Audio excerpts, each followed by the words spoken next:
أعوذ بالله من الشيطان الرجيم بسم الله الرحمن الرحيم يا بني إسرائيل اذكروا نعمتي التي أنعمت عليكم وأني فضلت على العالمين واتقوا يوما لا تجزي نفس عن نفس شيئا ولا يقبل منها شفاعة ولا يؤخذ منها عدل ولا هم ينصرون صدق الله العظيم نحمده ونصلي على رسوله الكريم اما بعد تمام قسم کی حمد و ثنا تعریف کبریائی اور بڑائی اسی اللہ وحدہ لا شریک کے لیے لائق اور زیبا ہے جو ساری کائنات کا خالق مالک میرا اور آپ کا مربی ہے اور اس کی آپ کے میرے آقا دو جہاں کے سردار الانبیاء پر کروڑا کروڑ انگنت بے شمار درود و سلام ہوں صلی اللہ علی محمد وسلم. محترم بزرگوں، عزیز نوجوان دوستوں، میرے پردہ نشین ماں اور بہنوں، قرآن مجید کی انہی دو آیتوں کی تلاوت آج پھر میں نے کی ہے جو جن کی ہم نے کل سماعت کی تھی. سورہ بقرہ سورہ نمبر 2 پارہ نمبر 1 کی رکو نمبر 6 کی ابتدائی دو آیتیں، آیت نمبر 47 اور 48، 47 اور 48. الحمدللہ، حالانکہ کل ہم نے ان دو آیتوں پر کافی تفصیل کے ساتھ ان کا خلاصہ ہم نے اور ان کی تفسیر ہم نے سنی اور اس کا لفظی ترجمہ بھی ہم نے سنا، مگر بہت کوشش کرنے کے باوجود بھی ان کی اور تشریح اور کچھ تفسیر باقی ہے. آئیے آج انشاءاللہ اس کو ہم سنیں گے اور اس کی گہرائی اور گہرائی کو بھی سمجھیں گے. اس کو اللہ تبارک تعالیٰ ان دو آیتوں میں ہمیں سمجھاتا ہے. اللہ تعالیٰ کہتا ہے آیت نمبر 47 سورہ بقرہ سورہ نمبر 2 کے اندر، یا بنی اسرائیل اذکروا نعمتی التی انعمت علیکم. اللہ تعالیٰ کہتا ہے اے اولاد یعقوب، یاد کرو میری ان نعمتوں کو جو میں نے تم پر کی ہے. یہی بات اللہ تبارک تعالیٰ نے اسی سورت کی رکن نمبر 5 میں بھی اللہ نے ایسے ہی آیت نمبر رکن نمبر 5 کی پہلی آیت میں اللہ نے کہا تھا، مگر انعامات جو اللہ نے احسانات بنو اسرائیل پر کیے تھے ان کا تذکرہ وہاں پر نہیں ہے، بلکہ براہ راست اور ڈائریکٹ اللہ تعالیٰ یہ کہتا ہے اوفو بعہدی اوفی بعہدکم، میری ان نعمتوں کو یاد کرو اور جو عہد تم نے مجھ سے کیا ہے اس کو پورا کرو، تو میں بھی وہ عہد پورا کروں گا جو میں نے تم سے کیا ہے. اب ان نعمتوں کو اللہ تعالیٰ رکن نمبر 6 سے جو بنو اسرائیل پر اولاد یعقوب پر اللہ نے کی تھی ان کا تذکرہ اللہ تعالیٰ یہاں پر کرتے ہوئے جاتا ہے. کب تک؟ رکو نمبر 16 کے اختتام پر، یعنی کہ یہ پورا پہلا پارہ جب تک ختم نہیں ہو جاتا اللہ تعالیٰ اپنے احسانات و انعامات جو بنی اسرائیل پر اللہ نے کیے تھے ان کا تذکرہ کرتا ہے. پہلا انعام جو اللہ تعالیٰ بنی اسرائیل پر اللہ نے جو کیا اس کا تذکرہ یہاں پر اللہ کہہ رہا ہے وَأَنِّي فَضَّلْتُكُمْ عَلَى الْعَالَمِينَ. کہ اے اولاد یعقوب، اے یہودیو، اے بنو اسرائیل، میں نے تمہیں سارے جہانوں میں فضیلت دی، تم افضل العالمین تھے، سارے عالموں میں تمہیں افضل میں نے بنایا اس وجہ سے کیونکہ تمہارے آباء و اجداد میں میں نے بہت سے انبیاء بھیجے، اور ساتھ ہی ساتھ تمہارے آباء و اجداد میں انبیاء کے ساتھ ساتھ میں نے انہیں بادشاہ بنایا، انہیں حکومت بھی میں نے دی کہ لوگوں پر وہ حکومت کیا کرتے تھے. اتنا ہی نہیں، میں نے تمہیں ایسی ایسی چیزیں دی ہیں جو اس سے پہلے کسی قوم کو نہیں دی. یہ تمہاری فضیلت ہے۔ اسی بات کو ہم نے دیکھنے کے لیے قرآن مجید کی دوسری آیتیں سورہ دخان کی آیتوں میں ہم نے دیکھا اور سورہ مائدہ کی آیتوں میں ہم نے دیکھا کہ موسیٰ علیہ السلام خود کہتے ہیں کہ اے بنو اسرائیل، اللہ کی نعمتوں کو یاد کرو جو میں نے تم پر کی ہیں، اللہ کی وہ نعمتوں کو یاد کرو جو اللہ نے تم پر کی ہے، کہ اللہ نے تمہیں سارے جہانوں میں فضیلت دی، تمہارے اندر انبیاء کو بھیجا اور تمہیں ملوکن، تمہیں بادشاہ بھی بنایا، اور تمہیں ایسی ایسی چیزیں اللہ نے دی جو اس سے پہلے کسی اور کو نہیں دی گئی۔ اس طرح بنو اسرائیل کی فضیلت اللہ تبارک تعالیٰ بیان کرتا ہے اس آیت نمبر 47 کے اندر۔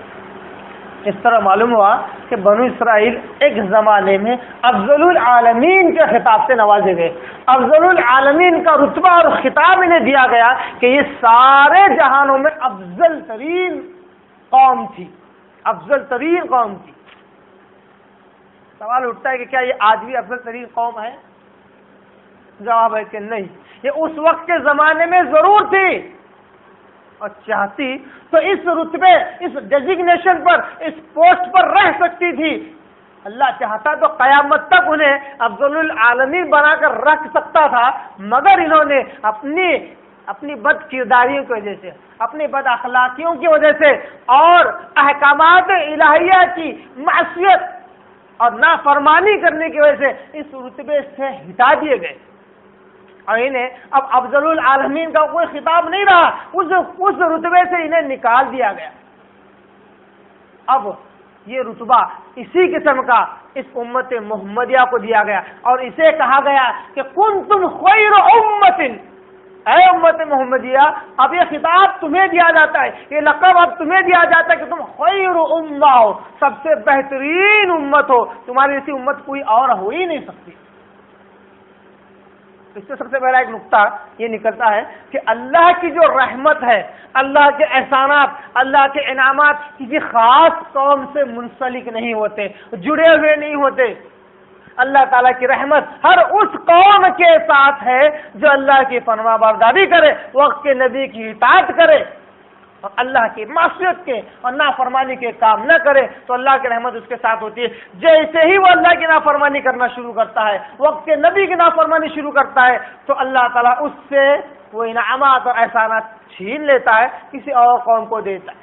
یہی بات اللہ تبارک تعالیٰ نے قرآن مجید میں اور احادیث میں بھی اس بات کا ثبوت ملتا ہے کہ اللہ تعالیٰ قرآن میں کہتا ہے کہ اے امت محمدیہ، اگر تم نے اسلام کی اہمیت کو سمجھ کر اس کی اہمیت کو دوسروں تک اگر نہیں پہنچایا، تو اللہ تعالیٰ تمہیں مٹا کر کسی اور قوم کو کھڑا کر سکتا ہے جو یہ کام کرے۔ معلوم ہوا کہ اللہ کی نگاہ میں اللہ کے احکامات اور رسول کی پاسداری کی بڑی اہمیت ہے۔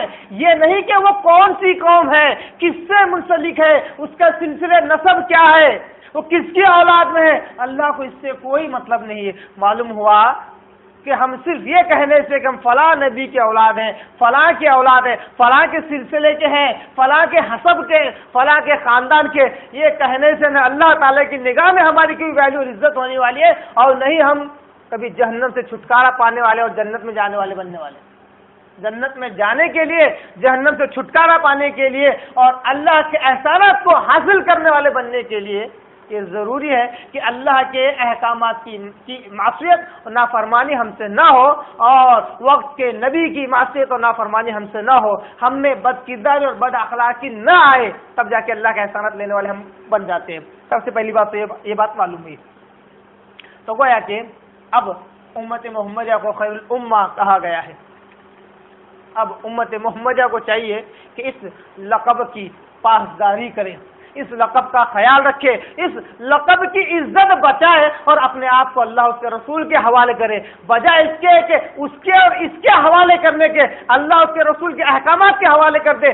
اللہ اس کے رسول کہے تو بغیر چوں و چرا کے اپنا سر جھکا لے، اللہ اس کے رسول کے خلاف کوئی بات آئے بلا جھجک اسے چھوڑ دے، کیونکہ وہ دین نہیں، وہ شریعت نہیں، تب جا کے یہ خیر امہ کہلائے گی۔ ہر ایک کے پیچھے چلے گی، ہر ایک کی تابعداری کرے گی، تو ہر راستہ تیری گلی جاتا ہے والا مسئلہ اسلام میں درست نہیں ہے. کہتے ہیں نا ہر راستہ تیری گلی جاتا ہے، اسلام کا معاملہ وہ نہیں ہے. میں نے بارہا سورہ فاتحہ کی جب تفسیر میں بیان کر رہا تھا، میں نے کہا سورہ انعام کی آیت کے حساب سے کہ آپ صلی اللہ علیہ وسلم نے ایک مرتبہ ایک خط کھینچا ہے، خط، وہ خط تو خط ہی نہیں، اور اس خط کے جانب 2 لکیریں دائیں جانب 2 لکیریں بائیں جانب، ابن ماجہ حدیث کے حساب سے اور مسند احمد کے حساب سے بہت ساری لکیریں دائیں جانب بہت ساری لکیریں بائیں جانب کیجیے، اور کہا کہ ھذا صراطی مستقیما، قرآن کی آیت کی تلاوت کی اور کہا کہ یہ ہے اللہ کا سیدھا راستہ واحد، اور کہا کہ اس کے آس پاس بھی بہت سارے راستے ہیں جس پر شیطان بیٹھا ہوا ہے، یہ تمہیں جنت پر نہیں بلکہ جہنم کی طرف لے جاتے ہیں. تو صراط مستقیم ایک ہے، وہ ہے اللہ کے احکامات اور وقت کے نبی کے فرمان. اللہ تعالیٰ دوسرے آپ وسلم، ان 2 کی اہمیت بہت زیادہ ہونی چاہیے. ان 2 کے مقابل کسی کو کھڑا کرنے کی ضرورت بھی مومن کو، مسلمان کو نہیں کرنا چاہیے. تو یہ خیر امہ ہی بن کر رہے گی قیامت تک. اس کے بعد اللہ تعالیٰ کہتا ہے وَاتَّقُوا يَوْمًا لَا تَجْزِي نَفْسٌ عَن نَفْسٍ شَيْئًا. اب اللہ تعالیٰ ڈرا رہا ہے بنو اسرائیل کو. اس پر بھی میں نے کہا تھا کہ یہ ہے اللہ کے دعوت کا انداز کہ اللہ تعالیٰ جہاں لالچ دیتا ہے، جہاں ابھارتا ہے ثواب کے لیے، جہاں ابھارتا ہے کہ میرے انعامات کو یاد کرو، وہیں اللہ تعالیٰ فوراً ڈراتا بھی ہے. دعوت کا انداز یہی ہے کہ صرف اچھی باتیں کر کے دعوت نہیں دینا چاہیے. اگر معاشرے میں کوئی بیماری ہے تو اس کی طرف براہ راست اشارہ کیا جائے، براہ راست اس کا نام لے کر ذکر کیا جائے کہ یہ بیماری معاشرے میں موجود ہے. یوں نہ کہا جائے بہت سارے لوگ کرتے ہیں، نہیں کرے تو اچھا ہے. نہیں، برائی ہے تو برائی کی طرف اشارہ کیا جائے، تب جا کے وہ برائی معاشرے سے ختم ہوگی. ورنہ برائی کی طرف اشارہ نہ ہو تو اندر سے اتنی جڑیں مضبوط کرتی ہے کہ پورے معاشرے کو کھا جاتی ہے. اللہ تعالیٰ یہی بات یہاں پر کہتا ہے وَاتَّقُوا اے بنو اسرائیل ڈرو یومن، اس دن سے. کس دن سے؟ وَاتَّقُوا یومن لا تجزی نفس عن نفس شیئا، کہ جس دن کوئی نفس کسی نفس کے کام نہ آئے گا، کوئی شخص کسی کے کام نہ آئے گا، کوئی شخص کسی کو کسی قسم کا فائدہ نہیں پہنچا سکتا. کوئی شخص کسی شخص کو کسی قسم کا فائدہ نہیں پہنچا سکتا. معلوم ہوا کہ آخرت کا دن اصل میں وہی ہے جس کا تصور اللہ تعالی یہاں پر قرآن مجید میں دے رہا ہے. بہت سارے آیتوں کو فی الوقت رکھیے، صرف ایک آیت پہ غور کیجیے جو اللہ تعالی یہاں کہتا ہے کہ آخرت ایک ایسی ہولناک اور خطرناک اور ڈراوے والی چیز ہے، ڈراوے والا دن ہے کہ اس دن کوئی کسی کے کام نہیں آنے والا. نفسا نفسی کا عالم ہوگا. یہ نفسا نفسی کا ایک ایسا لفظ ہے کہ اسے بولنے کے لیے رہ گیا، نفسا نفسی کا. اور جب بات آتی ہے نمازیں پڑھنے کی، بات آتی ہے گناہوں سے بچنے کی، بات آتی ہے بار بار اللہ کا سجدہ کرنے کی، بات آتی ہے مسلمان وہ لوگ جو اپنے سنیما تھیٹر چلا رہے ہیں، مسلمان بھی ہیں، انہیں جب سمجھا تو ارے سال میں ایک بار کر لیتے ہیں صاحب 11ویں، بس ان کا دامن پکڑ لیتے وہ ہمیں جنت میں لے جاتے ہیں. ابھی نفسا نفسی کا معاملہ کہاں رہا؟ جب سارے گناہ کرنے کے بعد، اللہ کی ساری نافرمانی کرنے کے بعد ہی تم جنت میں جا سکتے ہو تو نفسا نفسی کا عالم رہا ہی کہاں؟ یہ دامن پکڑ لینے والی بات ہی نے تو نفسا نفسی کے عقیدے کو ختم کر دیا ہے. نہیں، یاد رکھیے حساب کتاب جو ہوگا وہ فردن ہوگا. اللہ یہ سوال کرے گا کہ اے میرے بندے تو نے کیا کیا بتا. تم نے کا پلیورل اور جمع کا صیغہ رہے گا ہی نہیں وہاں پر. تو نے کیا کیا، اللہ نہیں پوچھے گا تم سب نے کیا کیا. بہت سارے لوگ اسی غرے اور اسی دھوکے میں بھی ہیں کہ ہم تو فلاں گروہ کے ماننے والے، فلاں صاحب کے ماننے والے ہیں، اس لیے ہم جنت میں چلے جائیں گے، ہم تو فلاں لیبل کے تحت پنپ رہے ہیں اس لیے ہم جنت میں. اللہ کہتا ہے یہ معاملہ نہیں ہوگا. میں یہ نہیں پوچھوں گا کہ تم سب نے کیا کیا، میں یہ پوچھوں گا کہ تو نے کیا کیا. وہ کہے گا نہیں اللہ میں تو میں فلاں سے حساب کتاب لے لوں گا، اب تمہاری بات یہ ہے وَاتَّقُوا يَوْمًا لَا تَجْزِي نَفْسٌ عَن نَفْسٍ شَيْئًا، کہ کوئی نفس کسی کو فائدہ نہیں پہنچا سکتا. اسی بات کا اللہ تعالیٰ قرآن مجید میں دوسری جگہ کہتا ہے وَلَا تَزِرُ وَازِرَةٌ وِزْرَ أُخْرَىٰ، کہ کوئی کسی کا بوجھ نہیں اٹھائے گا. یہ بھی بات سب کو معلوم ہے، پھر بھی ایک دوسرے کا بوجھ اٹھانے کی اور ایسے عقائد اور ایسے واقعات اور قصے کہانی عوام میں پھیلا رہے ہیں اور ان پر زور بھی دے رہے ہیں کہ ڈرو مت، تمہارے بوجھ اٹھانے والے کوئی اور ہیں. جبکہ قرآن کہتا ہے وَلَا تَزِرُ وَازِرَةٌ وِزْرَ أُخْرَىٰ. اسی طرح اللہ تعالیٰ سورہ عبس کے اندر سورہ نمبر 80 آیت نمبر 33 سے لے کر 37 تک اللہ تعالیٰ کہتا ہے یوم یفر المرء من اخیہ، یوم یفر المرء من اخیہ، اس وقت آخرت کا دن کیسا ہے؟ اس وقت ہر شخص اپنے بھائی سے بھاگے گا۔ کیوں بھاگ رہا ہے؟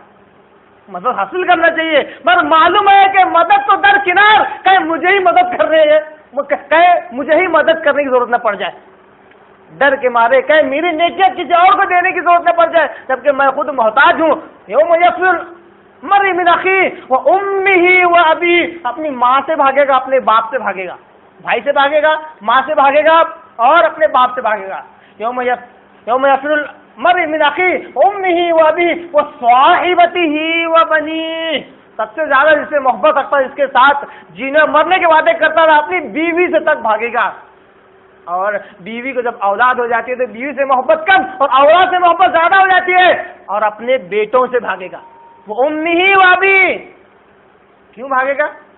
لکل امرئ منہم یومئذ شأن یغنی، کہ اس وقت ہر نفس کو اپنی اپنی پڑی ہوگی۔ لکل امرئ منہم یومئذ شأن یغنی، ہر ایک کو اپنی فکر پڑی ہوگی کہ میرے ساتھ کیا ہوگا، یہ ہے اصل آخرت کا تصور۔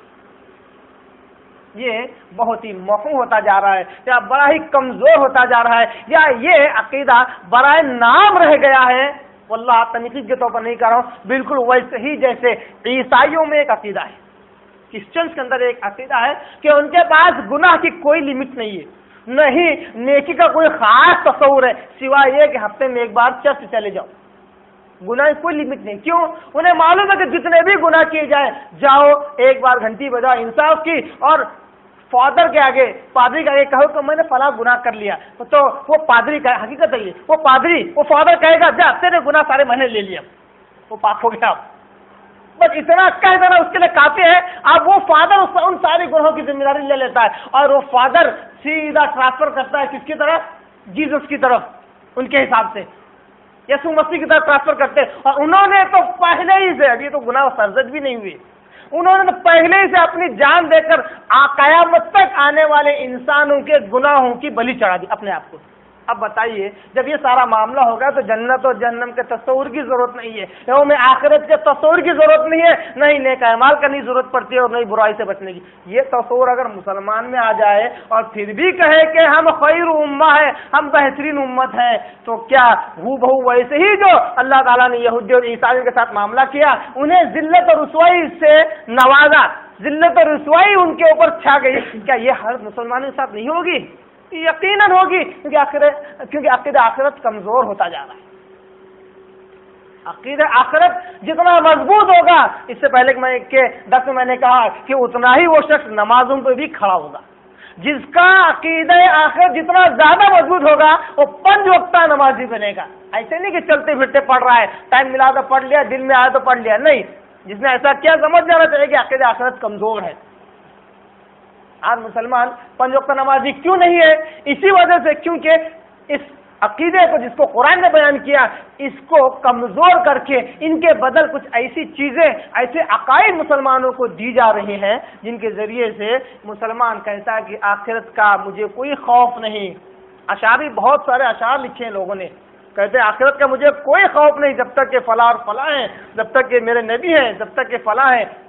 یہاں تک کہ ایک صاحب نے تو ایک ایسا واقعہ سنا دیا کہ انہیں قبر کے عذاب سے بھی کوئی ڈر اور خوف نہیں ہے۔ ایک ایسا واقعہ، اللہ معاف کرے، جمعہ خطبوں میں ہم نے ایسے واقعہ سنے ہیں، ایسا واقعہ سناتے کہتے ہیں کہ جاؤ اے عبدالقادر کے مریدین، جاؤ بے جھجک ہو کر قبر میں جاؤ، بے جھجک ہو کر اللہ کے حضور کھڑے ہو جاؤ، کیونکہ تم عبدالقادر کے مرید ہو، عبدالقادر جیلانی کے مرید ہو۔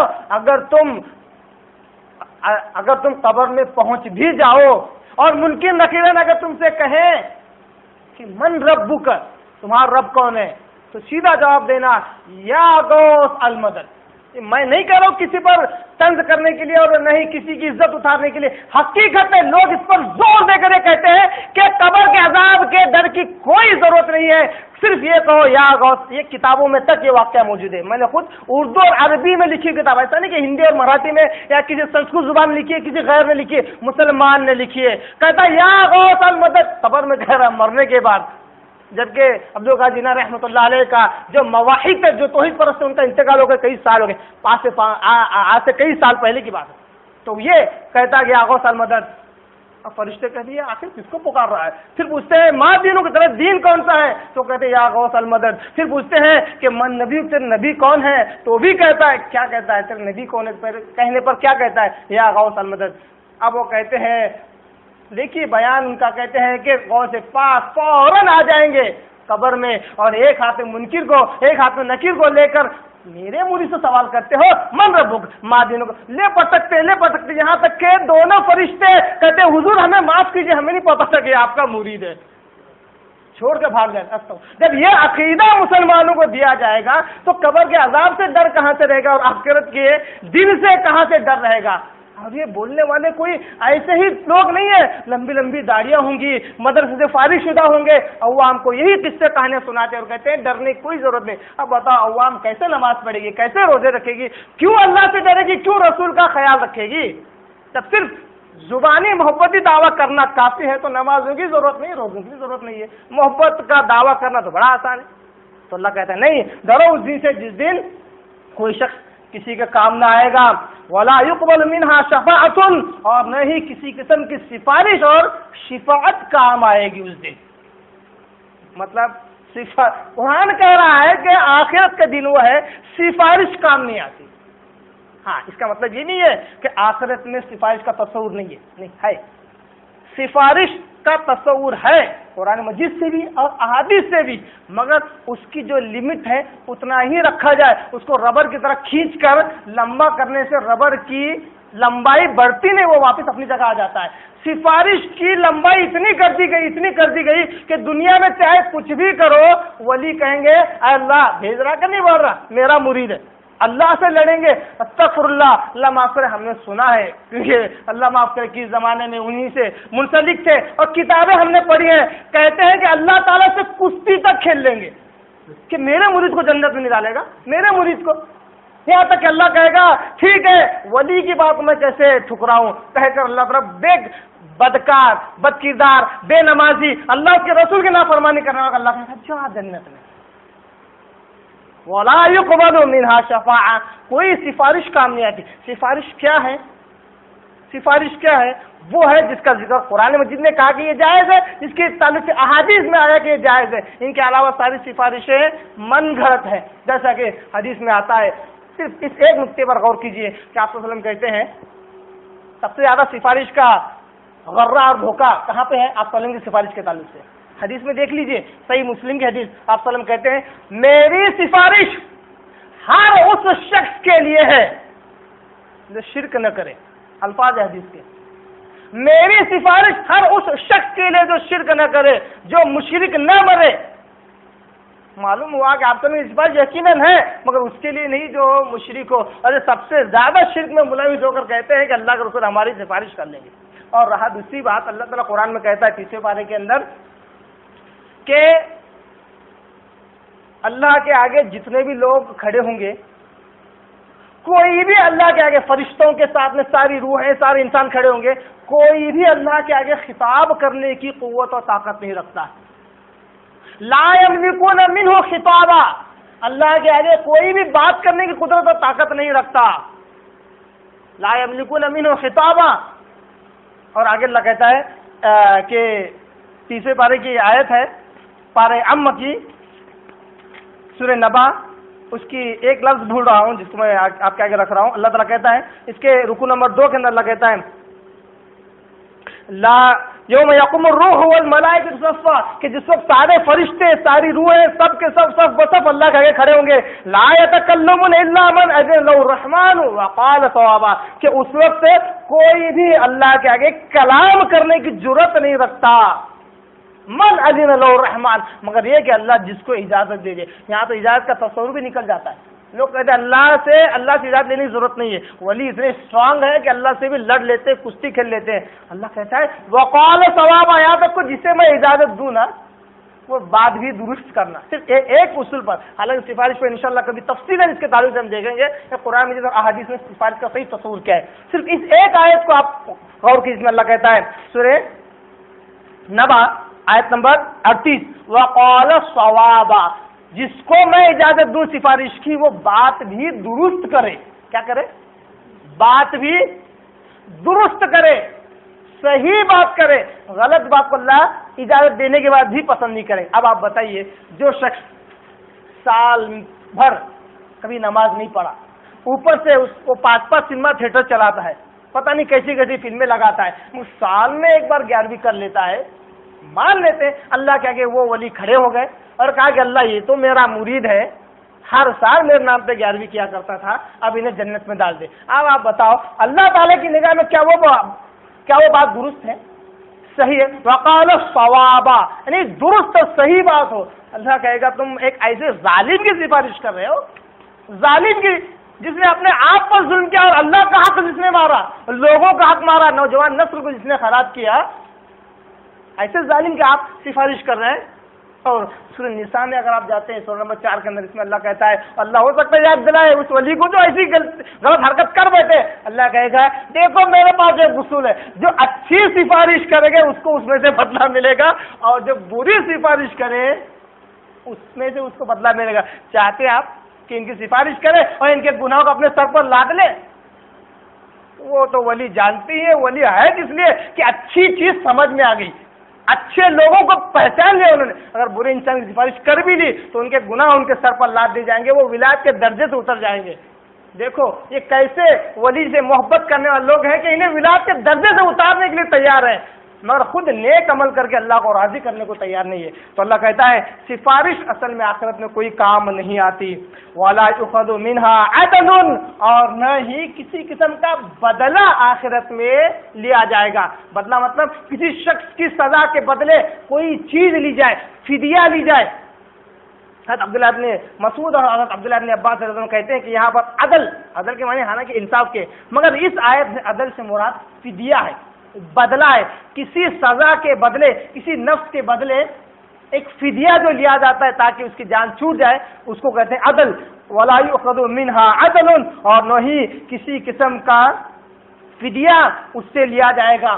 اسی بات کو اللہ تعالیٰ سورہ مائدہ سورہ نمبر 5 کی آیت نمبر 36 کے اندر اللہ تعالیٰ یوں بیان کرتا ہے اور کہتا ہے، سورہ مائدہ سورہ نمبر 5 پارہ نمبر 6 آیت نمبر 36 میں اللہ تعالیٰ کہتا ہے ان الذين كفروا لو ان لهم ما في الارض جميعا ومثله معه ليفتدوا به من عذاب يوم القيامه لا تقبل منهم ولهم عذاب الیم. اللہ تعالیٰ ان کا ذکر کر رہا ہے جو اللہ کی ذات کا انکار کر دیتے، کفر کا، جو کافر ہیں مگر آخرت کا تصور ان میں بھی موجود نہیں ہے. تو اللہ تعالیٰ آخرت کے تصور کی اہمیت بتلاتے اللہ تعالیٰ کہتا ہے بے شک وہ لوگ، ان الذين كفروا، بے شک وہ لوگ، لو ان لہم، جنہوں نے کفر کیا ہے، کہ اگر وہ لوگ لو ان لہم ما فی الارض جميعا، کہ وہ دے ڈالے جو کچھ زمین میں ہے، وہ مثلہ معا، اس کے برابر اور بھی دے دیں، لی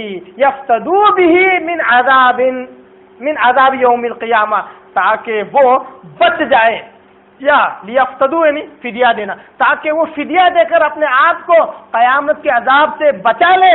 لا تقبل منہم، تو ان سے وہ فدیہ قبول نہیں کیا جائے گا. ولہم عذاب علیم، اور انہیں دردناک عذاب ہوگا.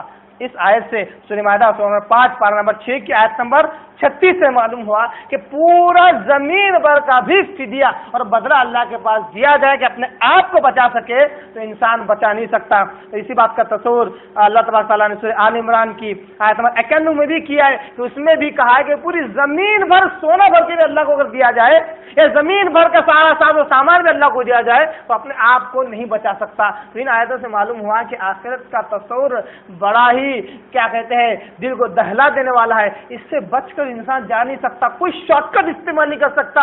ہاں یہ بات حقیقت ہے کہ جنت میں جانا بھی آسان نہیں ہے، جہنم سے چھٹکارا پانا بھی آسان نہیں ہے. اس کے لیے کوئی شارٹ کٹ نہیں ہے، اس کے لیے وہی ہے جو اللہ اس کے رسول نے کہا ہے، وہ کرنا ہی ہے، کرو یا مرو کے سوا کوئی چارہ کار نہیں. کیونکہ دنیا ہی ایسی ہے، امتحان کا ہے، سوائے پیپر لکھ کر رزلٹ کے انتظار کرنے کے اور کوئی چارہ کار نہیں. سارے چیٹنگ اور دھوکے دنیا میں چل سکتے ہیں، دنیا کے امتحانات دینے کے لیے آخرت کا امتحان ہے. یہ اصل امتحان ہے. یہاں پہ کرو یا مرو ہی ہے, ہمیں عمل کرنا ہی ہے, اللہ کو راضی کرنا ہی ہے, تب جا کے جہنم سے بچیں گے اور جنت میں داخل ہونے والے بنیں گے.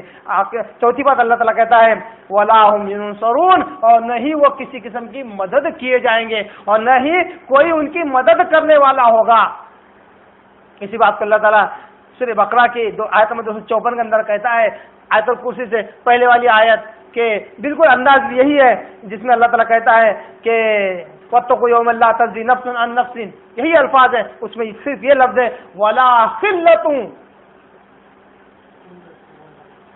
وَلَا خُلَّةٌ وَلَا شَفَاعَةٌ, کہ نہ وہاں پر کوئی دوستی کام آئے گی اور نہ ہی سفارش.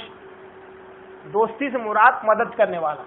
اللہ تعالیٰ کیا کہتا ہے وَلَا هُمْ يُنصَرُونَ, اور نہ ہی وہ مدد کیے جائیں گے. اب مدد کیے جانے کے لیے کسی دوست کا ہونا ضروری ہے.